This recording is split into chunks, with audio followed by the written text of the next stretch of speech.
안녕하십니까.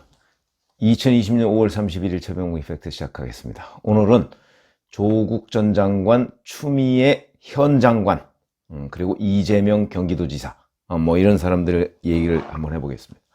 조국 전 장관이 본인과 본인의 부인, 가족들이 수사를 받자 검찰개혁 얘기를 해가면서 검찰개혁에 대한 저항이다, 이런 식으로 검찰을 공격했습니다. 그리고 본인이 법무부 장관으로 취임을 하고 나서 사실은 본인이 지휘하는 그 검찰로부터 수사를 받는 이런 상황이 됐고, 그러다 보니까 자기 직위 압수수색을 당할 때 본인이 직접 장관으로서 그 압수수색을 지휘하는 검사한테 전화를 해서 나 법무부 장관 조국입니다, 이런 식으로 했던 것으로 그런 것도 다 드러났습니다. 그럼에도 본인은 그것이 그러니까 정경심 교수의 건강이 걱정돼서 그랬다. 이건 정말 궤변 중에 궤변입니다. 이렇게 하는 이유, 그런 사람들의 심리 상태에는 과연 뭐가 있을까? 그 궁금증에 대해서는 그동안 제가 여러 차례 작년 말에 조국 전 장관 사태가 있었을 때 그 말씀을 드린 적이 있는데, 그런 사람들의 심리와 그 다음에 추미애 장관은 또 엊그제 이렇게 얘기를 했습니다.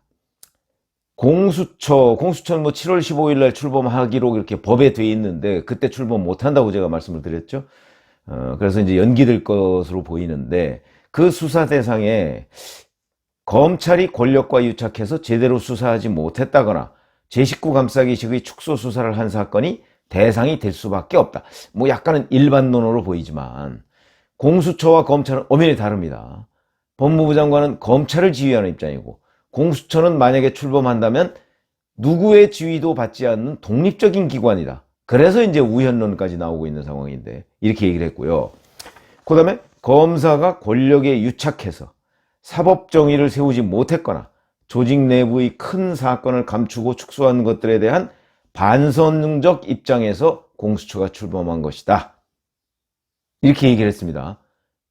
며칠 전에 문재인 대통령이 권력형 비리, 대통령 측근들이 권력형 비리를 막자는 취지다라고 하는 거하고는 조금 결이 다르다, 이런 얘기를 할 수가 있고, 그러니까 이제 공수처가 만약에 출범할 경우에 그 1호 수사 대상이 뭐냐, 그런 최강욱 열린민주당 의원 같은 경우는 윤석열 검찰총장 가족 사건이다, 이런 식으로 얘기를 했는데, 거기에 대해서는 추미애 장관이 이렇게 얘기했습니다. 특정 개인의 문제로만 하면 공수처 출발부터 취지가 논란에 빠질 수 있어서 바람직하지 않다, 이렇게 얘기하니까 이제 그때 기자 앵커가 방송에 출연해서 한 얘기거든요. 이렇게 얘기했습니다. 아니, 윤석열 검찰총장 관련 의혹이 1호 사건이 될 수 있느냐, 이렇게 얘기하니까 여기에 대해서는 또 성역이 없다고 생각하시면 된다. 이 얘기는 그것도 대상이 된다, 이런 얘기죠. 그러면 결국은 특정 개인의 문제를 얘기한 거 아닙니까?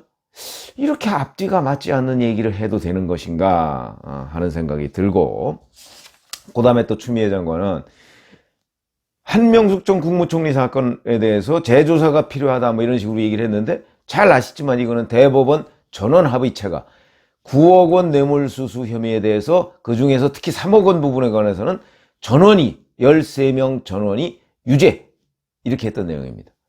그러면 검찰의 수사만 한번 재조사해보자, 이건 잘 모르겠는데, 재조사에서 만약에 기소를 한다면 이게 재심 사유가 안 된다는 것은 법조인들은 대다수가 공감하는 부분입니다. 왜 그러냐면 이미 한명숙 전 총리 사건에서 그 재판 과정에서도 지금 얘기하는 게 그 한만호 씨, 뇌물을 주었다는 한만호 씨 비망록이 1200쪽짜리가 발견됐다는 건데, 그거는요 이미 한명숙 전 총리 재판에서 다 나온 얘기입니다. 증거로 채택된 겁니다.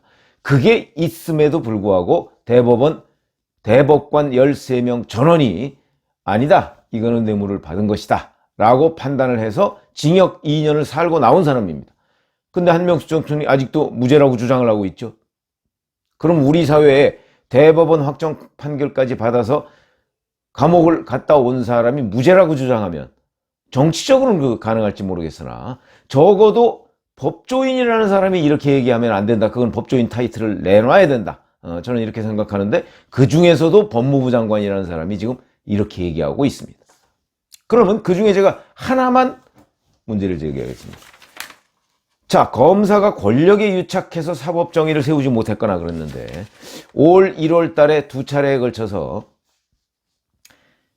검찰 학살 인사라고 우리가 흔히 얘기했었죠.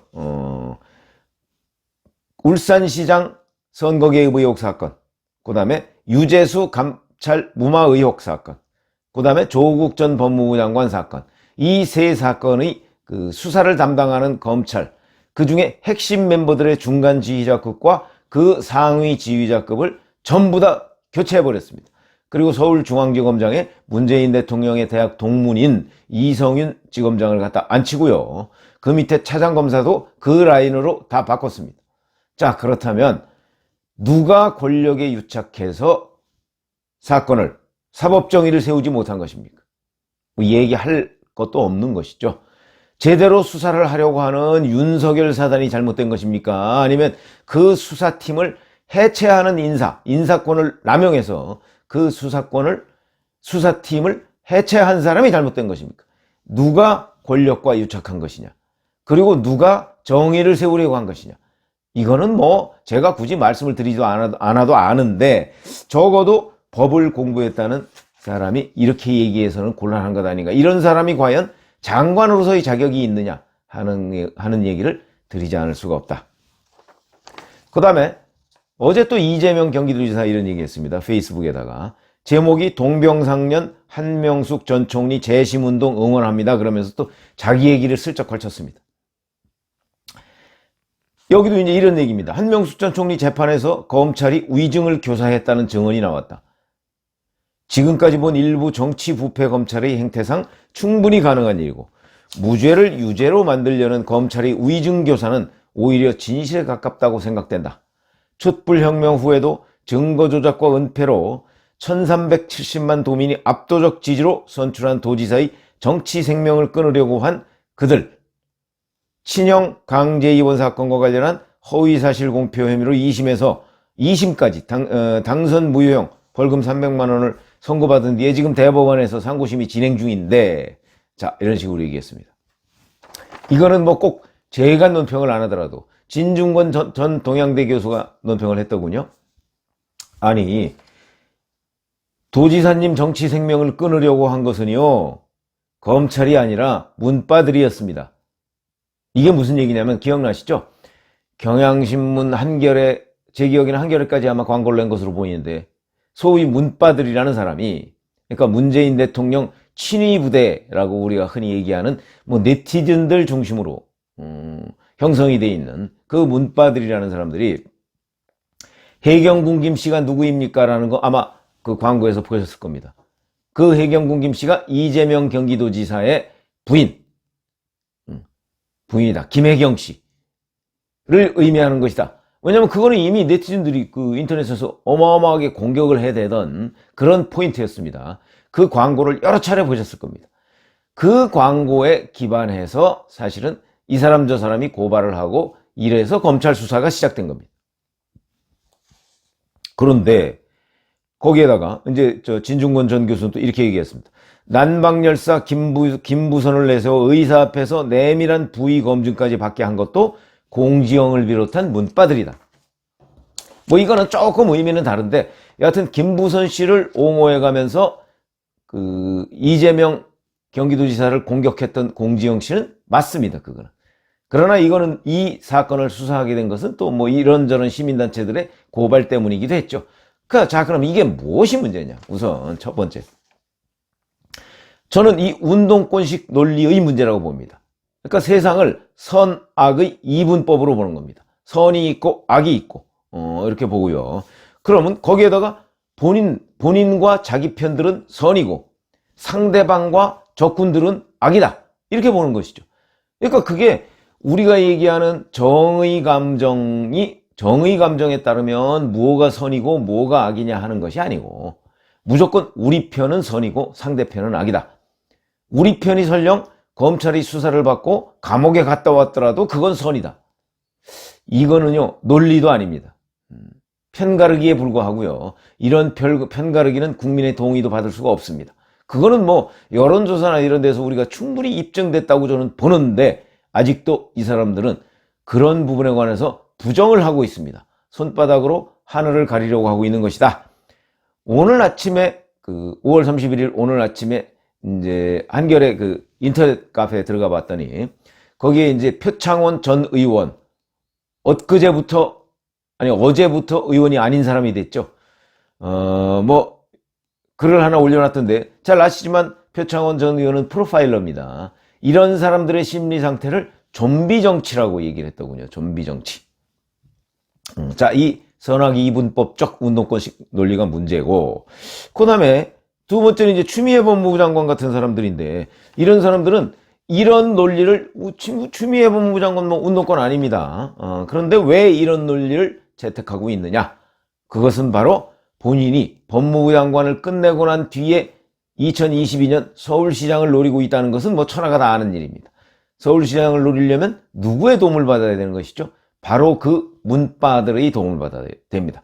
민주당의 권리당원 중에 문바들이 워낙 많기 때문에 이 사람들이 지원을 받지 못하면 서울시장 후보가 될 수 없다. 그래서 추미애 법무부 장관은 박영선 중소벤처기업부 장관과 더불어서 차기 서울시장을 경쟁하고 있기 때문에 두 사람 간의 문바들의 지원을 얻어내기 위한 구애작전, 이것이 지금 아주 치열하게 전개되고 있고, 그 중에 추미애 법무부 장관이 바로 조국 전 법무부 장관이나 아니면 문재인 대통령을 위해서 총대를 매는 이유, 그것은 바로 검찰 학살 인사 또는 이런 식의 윤석열 사단 비판, 이런데 앞장서게 된 결정적 동기가 되고 있는 것이다. 그러니까 조금 동기는 다르지만 어찌됐든 간에 문바들을 의식한 언행이다. 이렇게 말씀을 드릴 수가 있고요. 그 다음에 세 번째로, 자, 이렇게 해서 결국 자기 편, 상대편 이렇게 편을 가르고 나서도 그 다음에 또 이게 자기 문제가 되면 또 다른 독선적 이기주의가 발동을 하는 겁니다. 그게 바로 이재명 경기도지사나 아니면 조국 전 법무부 장관 같은 케이스입니다. 무슨 얘기냐면 이 사람들은 자기들의 범죄 행각에 대해서, 그런 혐의에 대해서 검찰이 수사에 나서자 그 범죄 혐의를 인정하지 않고 있습니다. 그게 누구에 의해서 시작이 되었든 간에 전혀 인정하지 않고 있습니다. 그러면 우리 이렇게 생각해 봅시다. 자, 그걸 수사한 윤석열 검찰총장이 지휘하는 검찰, 누가 임명했죠? 문재인 대통령이 임명했습니다. 그리고 그걸 수사하는 검사들, 이 사람들도 바로 문재인 대통령이 임명했습니다. 그럼 문재인 대통령이 임명한 검찰총장과 검사들이 수사한 결과 재판에 넘겨졌는데 누구를 탓합니까 지금? 지금 무슨 미래통합당에서 임명한 검사들과 임명한 검찰총장이라면 혹시 정치적인 주장으로 이렇게 할 수는 있을지 모르겠으나 문재인 대통령이 임명한 자기들의 수장이 임명한 사람들입니다. 계파적으로 따지면. 그런데 누구를 원망하는 상황인지, 또 이재명 경기도지사의 경우에는 문재인 대통령이 임명한 김명수 대법원장이 사실상 지휘하는, 이건 판사는 독립하여서 심판한다 이렇게 하고 있으니까. 그러나 우리법연구회가 지금 대거 등장하고 있는 거 아닙니까?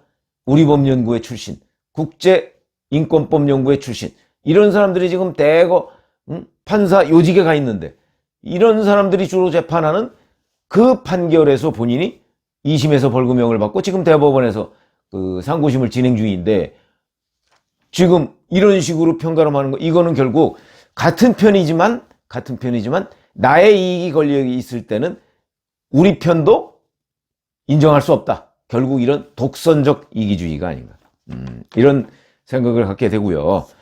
자, 그래서 제가 보건대 이 조국 전 법무부 장관, 추미애 현 법무부 장관, 그 다음에 이재명 경기도지사, 여러 의원들도 있고 이런데, 이런 생각을 본인들이 속으로 갖는 거는 그거야 본인들의 자유니까 뭐라고 얘기할 수 없지만, 적어도 겉으로 표현하고 그에 따라서 행동을 하는 사람은 국민 다수의 대변자가 될 수 없다. 저는 이렇게 생각합니다. 그거는 아마 각종 여론조사 같은 것에서도 다 입증이 된다고 생각하고, 지금 시청자분들도 본인이 그런 생각을 갖는 건 어쩔 수 없으나 그런 사람을 국민의 대변자로 뽑는 것은 좀 신중해야 한다, 이런 말씀을 드렸습니다. 감사합니다.